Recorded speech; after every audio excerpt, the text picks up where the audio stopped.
Hey guys, welcome back. Today we are going to talk about how to make a coil. So if you don't know what a coil is sort of like a snake or rope-like piece of clay, or in this case Play-Doh. And so I'm going to start with my lump or my ball of clay. I like to kind of form it into like a sphere or a ball in my hands first, and then you're going to take the flat of your hand and you're going to kind of gently press and roll.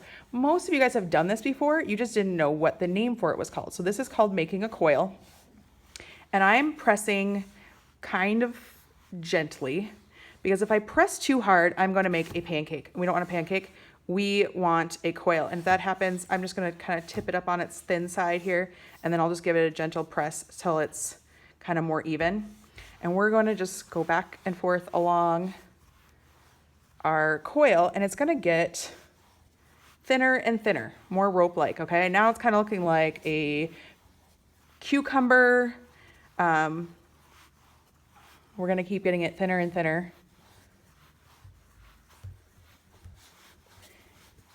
You hear how it's kind of like starting to flop around? So then I can take two hands, and when you use two hands, you want to make sure your hands go at the same time.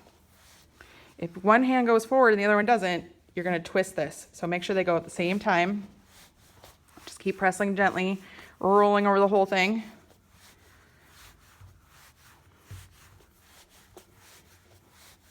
Okay, if it's starting to get too big for your workspace or too big for you to handle, you can always take part of it off and then just work with the smaller half.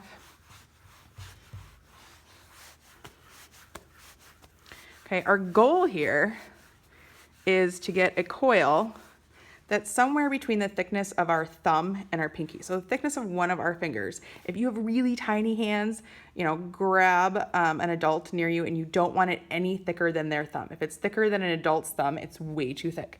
So kind of try and think of like one of your fingers. I like to go for, with kids your age, the size of your thumb is perfect thickness for coils.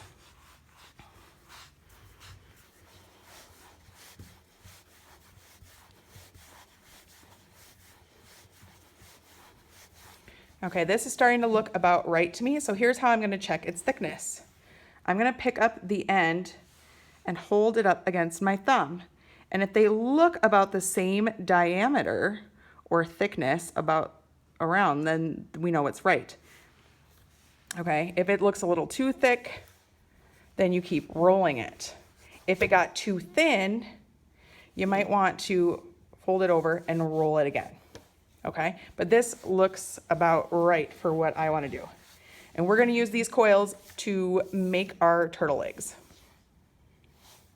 Good job.